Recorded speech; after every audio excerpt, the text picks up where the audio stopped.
نہ کوئی غم کرو نہ خوف، خوشیاں مناؤ جنت کی جس کا تم سے وعدہ کیا گیا تھا۔ اللہ کی ربوبیت پر اطمینان جب انسان کو ہو جاتا، میرا رب اللہ ہے، ربی اللہ، انسان کے لیے نہ کوئی کھٹکا، نہ کوئی خطرہ، نہ کوئی خوف، نہ کوئی حزن۔ جو کچھ ہو رہا ہے کس کے اذن سے ہو رہا ہے؟ اللہ کے اذن سے۔ اللہ کے اذن کے بغیر پتہ تک نہیں ہلتا۔ یہ کوئی اندھا بہرا مادہ نہیں ہے جس سے مجھے کوئی خوف ہو۔ اندھا بھینسا چلا آ رہا ہو اس سے تو ڈرنے کا ہر انسان کو ڈرنا چاہیے، نہ معلوم کس کو ٹکر مار دے، لیکن نہیں، اس کائنات کو چلانے والا ایک سمیع و بصیر خدا ہے۔ وہ جو میرا دوست ہے، میرا ولی ہے، اللہ ولی الذین آمنوا یخرجہم من الظلمات الی النور۔ اللہ اہل ایمان کا ولی ہے، ساتھی ہے، پشت پناہ ہے، مددگار ہے، حمایتی ہے۔ بتائیے جسے یقین ہو جائے کہ اللہ میرا مددگار، اللہ میرا محافظ، اللہ میرا پشت پناہ، اللہ میرا حمایتی، اس کے لیے کوئی خوف ہوگا؟ اس سے کوئی ڈر ہوگا؟ میں مثال دیا کرتا ہوں ایک بہت سادہ، پنجاب کے دیہات کی۔ تو بڑا چودھری ہے اور کوئی غریب کسان ہے۔ اس غریب کسان کے جانوروں کو ہر وقت اندیشہ ہوگا چوری کا، کوئی میری بھینس کھول کر نہ لے جائے، کوئی میرا بیل کھول کر نہ لے جائے۔ لیکن جس کے بارے میں یہ سب کو معلوم ہو کہ وہ جو بڑا چودھری ہے وہ اس کا دوست ہے، اس کی بچیا کو کوئی خوف ہوگا؟ اس کی بھینس پر کوئی ہاتھ ڈالے گا؟ اسے کوئی اندیشہ ہوگا؟ نہیں۔ کیوں؟ کہ وہ بڑا چودھری، بڑا اس کا یہاں کا سردار، جاگیردار، سب کو معلوم ہے وہ میرا دوست ہے، کوئی میرے خلاف اقدام نہیں کر سکتا۔ اس دنیا میں یہ چھوٹی سی بات اگر آپ کے دلی اطمینان اور سکون کا باعث بن سکتی ہے تو ذرا تصور کیجئے۔ میں لفظ تصور استعمال کروں گا صرف اس لیے کہ اس کا ہم جس کو کہتے ہیں ادراک اور شعور کر نہیں سکتے، اگر کے ساتھ کر سکتے۔ اگر یقین ہو کہ اللہ میرا مددگار اور یقین ہو کہ اللہ ہر آن میرے ساتھ ہے، پھر کوئی خوف؟ کس کا خوف؟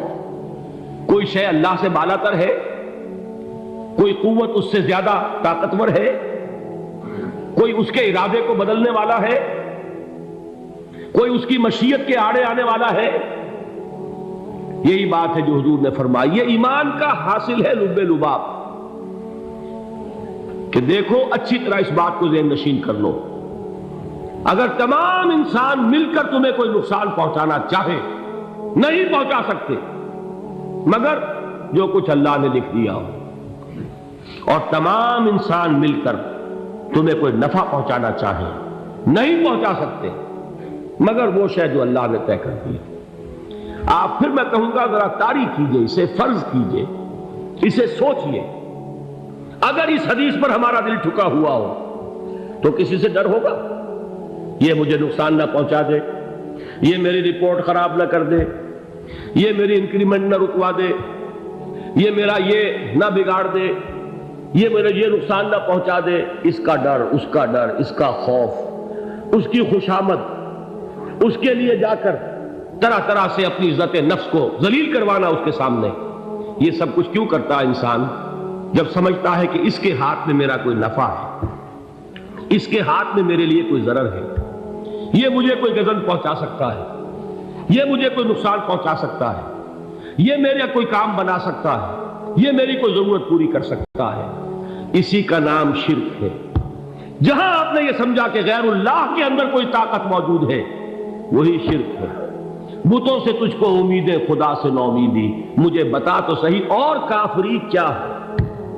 شرک تو یہ ہے۔ جس پر بھی تمہیں یہ خیال ہے، کلمہ ہے یہ کلمہ سوم، لا حول ولا قوت الا باللہ، ذرا اس پر دل کو کبھی اگر آپ تصور کریں، پھر فرض کریں، دل ٹھک جائے اس پر، کوئی طاقت نہیں۔ یہی بات تھی جو شیخ عبد القادر جیلانی رحمۃ اللہ علیہ نے اپنی وصیت میں اپنے بچے سے کہی۔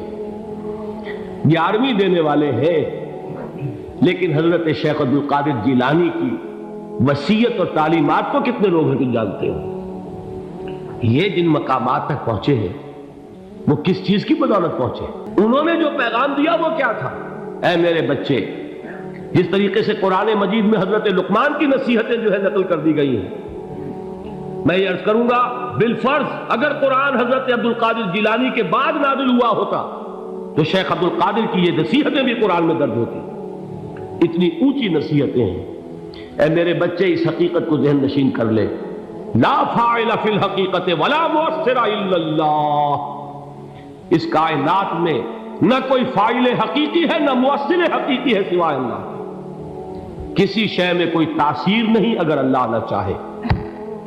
آگ جلا نہیں سکتی اگر اللہ نہ چاہے، پانی ڈبو نہیں سکتا اگر اللہ نہ چاہے، زہر ہلاک نہیں کر سکتا اگر اللہ نہ چاہے، کوئی چیز فائدہ نہیں پہنچا سکتی اگر اللہ نہ چاہے۔ تو در در پہ کیوں سر جھکاتے ہو؟ در در پر کیوں جبیں سائی کرتے ہو؟ سب کے سامنے کیوں ہاتھ پھیلاتے ہو؟ ایک اللہ سے مانگو، ایک اللہ کے سامنے زمین پر اپنی جبین رکھو۔ لا فاعل فی الحقیقت ولا مؤثر الا اللہ۔ نظر آتا ہے ہمیں کہ پانی پیاس بجھا دیتا ہے، پیاس بجھانے کی صلاحیت پانی میں نہیں ہے، اللہ کے اذن سے۔ کھانا بھوک مٹا دیتا ہے، بھوک مٹانے کی صلاحیت کھانے میں نہیں ہے، اذن رب میں ہے۔ دیکھیے یہی یقین تھا حضرت موسیٰ علیہ السلام کا واقعہ یاد کیجئے۔ سامنے سمندر آ گیا ہے، دیکھتی ہے پیچھے کہ گرد و غبار کا طوفان۔ معلوم ہوا کہ فرعون اپنے لشکر سمیت آ گیا۔ لشکر جب چلتا تھا تیز رفتاری کے ساتھ تو گرد و غبار کا جو طوفان اٹھتا تھا اس کا تصور کیجیے، اور لمحہ بلمحہ وہ قریب آ رہا ہے۔ پوری قوم نے کیا کہا؟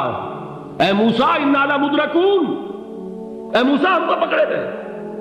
قرآن مجید میں تو یہاں وہ باتیں نہیں لکھی ہیں، لیکن تورات میں یہ درج ہے کہ بنی اسرائیل جھگڑنے لگے، دست و گریبان ہو گئے موسیٰ کے ساتھ۔ موسیٰ نے یہاں مروایا لا کر، اس سے تو ہم ہی بہتر تھے، وہاں کھانے کو ملتا تھا، زندگی تو تھی، بیگار ہم کر رہے تھے، موت تو نہیں تھی۔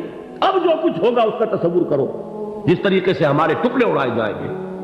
تو لڑ رہے ہیں حضرت موسیٰ علیہ السلام سے۔ یہ تورات کی تفصیل ہے، قرآن میں صرف اتنا آیا ہے، پریشان ہو کر انہوں نے کہا انا لمدرکون، موسیٰ ہم تو پکڑے گئے۔ اس وقت موسیٰ کا جواب کیا ہے؟ کلا ان معی ربی سیہدین، نہیں، میرے ساتھ میرا رب ہے، وہ راستہ دے گا۔ بتائیے کہاں راستہ نظر آ رہا ہے؟ یہ ہے ایمان بالغیب۔ راستہ نظر نہ آئے تب اللہ پر یقین ایمان ہے۔ جیب میں پیسے ہوں اور تب دل کو اطمینان ہے تو ایمان کس پر ہوا؟ پیسے پر، اللہ پر نہیں۔ جب وسائل و ذرائع نہ ہو اور پھر یقین ہو کہ اللہ مسبب الاسباب ہے، وہ اسباب کا پابند نہیں ہے، وہ اسباب کا محتاج نہیں ہے، اسباب اس کے محتاج ہے۔ اگر یہ یقین ہے تو اللہ پر ایمان ہے، یہ نہیں ہے تو تمہارا ایمان اسباب پر ہے، وسائل پر ہے، ذرائع پر ہے، مادیات پر ہے، اللہ پر نہیں۔ اس وقت کہاں راستہ تھا؟ کوئی راستہ تھا؟ سمندر ہے اور ادھر سے لشکر آ گیا ہے۔ کلا ان معی ربی سیہدین۔ اب دیکھیے ایمان کہہ دینا آسان ہے، ہوا معکم اینما کنتم، جہاں کہیں بھی تم ہوتے ہو اللہ تمہارے ساتھ ہوتا ہے، لیکن اس کا یقین قائم ہو جائے تو زمین و آسمان کا فرق واقع ہو جائے۔ یہی بات ہوئی حضور کے ساتھ۔ غار ہے، چھپے ہوئے ہیں محمد رسول اللہ اور آپ کے وہ یار غار ابو بکر صدیق رضی اللہ تعالی عنہ۔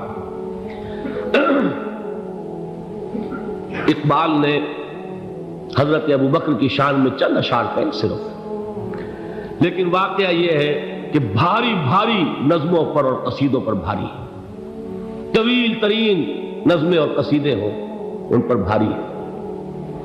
ہمتیں ابو بکر کی ہمت جو ہے، کشت ملت را چوں ابر، جیسے بارش سے کھیتی اپجتی ہے، ابو بکر کی ہمت اور عزیمت اس امت کو اسی طرح سینچنے والی ہے۔ ثانیے اسلام و غار و بدر و قبر، وہ دوسرے تھے اسلام میں دوسرے. پہلے کون تھے؟ انا اول المومنین، حضور فرماتے ہیں سب سے پہلا ایمان لانے والا میں. دوسرے ابو بکر. ویسے ہمارے ہاں یہ چلتا ہے اختلاف، حضرت علی پہلے ہیں کہ حضرت ابو بکر پہلے ہیں، لیکن اس میں بڑی خوبصورت تطبیق قائم کی ہے علماء نے، اور بہت صحیح ہے. 4 کے بارے میں فیصلہ ہی مت کرو کہ کون پہلے. ان کی ایک عجیب تقسیم کر دی ہے. آزاد مردوں میں، بالغ مردوں میں سب سے پہلے ابو بکر، بچوں میں سب سے پہلے علی، خواتین میں سب سے پہلے خدیجہ، اور غلاموں میں سب سے پہلے زید بن حارثہ. بڑی پیاری تقسیم ہے، یہ چاروں ہی پہلے ہیں، ہر ایک کے لیے اولیت ہے. اور واقعہ یہ ہے کہ اگر زمانی اعتبار سے تعین ہوگا تو پہلے خدیجۃ الکبریٰ آئیں گی رضی اللہ تعالی عنہ. کسی اور سے بات کرنے کی نوبت بعد میں آ سکتی ہے، پہلے تو اہلیہ محترمہ سے بات ہوئی. آتے ہی پہلی وحی ہوئی ہے، ابھی تبلیغ کا حکم نہیں تھا. کس کو بتایا واقعہ؟ ابھی اپنی نبوت کی تبلیغ کا تو حکم ہی نہیں آیا. واقعہ کس کا ہے؟ وہ خدیجہ کا ہے. جب کہا ہے کہ خشیت علی نفسی، مجھے اپنی جان کا اندیشہ ہے، تو کیا جواب دیا خدیجہ نے رضی اللہ تعالی عنہا؟ وہ صدیقۃ الکبریٰ ہے. صدیقات جو ہے خواتین، ان میں چوٹی پر خدیجۃ الکبریٰ ہے رضی اللہ تعالی عنہا.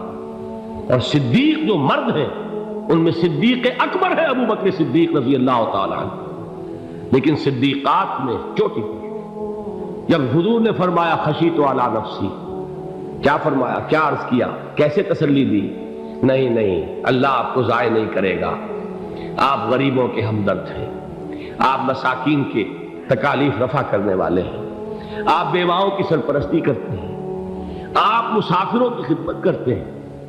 اللہ آپ کو ضائع نہیں کرے گا. یہ یقین ہے اس خاتون کے اندر. خیر وہ ایک علیحدہ بات ہو جائے گی. میرے دل پر حضرت خدیجہ رضی اللہ تعالیٰ عنہ کی شخصیت کا بڑا گہرا نقش ہے، جو وہ کوئی اور ہی وقت اور موقع ہوا تو بیان ہوگا.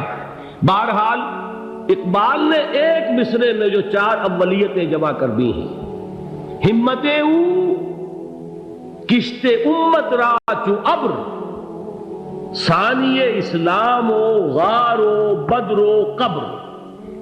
اسلام میں حضور کے بعد پہلے کون؟ ابو بکر. غار میں حضور کے ساتھ کون؟ ابو بکر. بدر کی رات اللہ کا رسول سر بسجود، وہ جھاڑ، وہ گھاس پھوس کی جو جھوپڑی بنائی گئی تھی، اور وہاں تلوار ننگی لے کر پہرا دینے والا کون؟ ابو بکر. اور اس حجرہ عائشہ میں محمد کے بعد سب سے پہلے دفن ہونے والا کون؟ ابو بکر رضی اللہ تعالی عنہ صلی اللہ علیہ وسلم. وہ جو معاملہ میں سنا رہا تھا غار ثور کا، حضرت ابو بکر بھی حضور کے خیال سے لرز گئے ہیں. آپ کو یاد ہوگا کہ جا کر پہلے تمام جتنے سوراخ تھے انہیں بند کیا. ایک سوراخ رہ گیا تھا جس کو بند کرنے کے لیے کوئی کپڑا نہیں تھا. وہاں اپنی ایڑی رکھی ہے، تب کہا ہے حضور سے تشریف لائیے، اور اپنے زانو پر حضور کو لٹایا ہے. اور وہاں کسی موذی جانور نے کاٹا ہے، حضور کی آنکھ لگ گئی تھی. اس وقت اس بل کے اندر جو بھی بچھو ہے کیا ہے واللہ عالم، اس نے کاٹا ہے. اس کی تکلیف کی وجہ سے ابو بکر کی آنکھوں سے آنسو ٹپک گئے. حضور کے چہرے مبارک پر پڑے ہیں تو حضور جاگے ہیں، معاملہ کیا ہے؟ ایڑی نہیں ہٹائی وہاں سے، مبادا وہ جانور وہاں سے نکل کر محمد الرسول اللہ کو کوئی گزن پہنچا دے. ابو بکر کی ایڑی ہے، جس طرح چاہے کھا لے، ختم کر دے، جان نکل جائے تب کوئی آنچ آئے محمد پر تو آئے، لیکن جیتے جی نہیں. وہ ہے ابو بکر. حضور کے خیال سے اس وقت حضور نے پھر اپنا لعاب دہن لگایا ہے، اور اس سے پھر آپ کی تکلیف ختم ہوئی. جیسے خیبر میں حضرت علی کی آنکھ دکھ رہی تھی، اس کو جو شفا حاصل ہوئی ہے وہ بھی حضور کے لعاب دہن سے ہوئی. تو بہرحال اس وقت انہوں نے کہا ہے کہ اے نبی یا رسول اللہ، اگر اس وقت ان میں سے کسی نے غیر ارادی طور پر بھی اپنے قدموں کی طرف جھانک لیا تو پکڑے جائیں. کیا جواب تھا اللہ کے رسول کا؟ لا تحزن ان اللہ معنا. اللہ ہمارے ساتھ ہے، کیوں گھبراتے ہو ابو بکر؟ یہ ہے ایمان باللہ. میرا مالک اللہ، میرا رازق اللہ، میرا محافظ اللہ، میرا مددگار اللہ، میرا پشت پناہ اللہ۔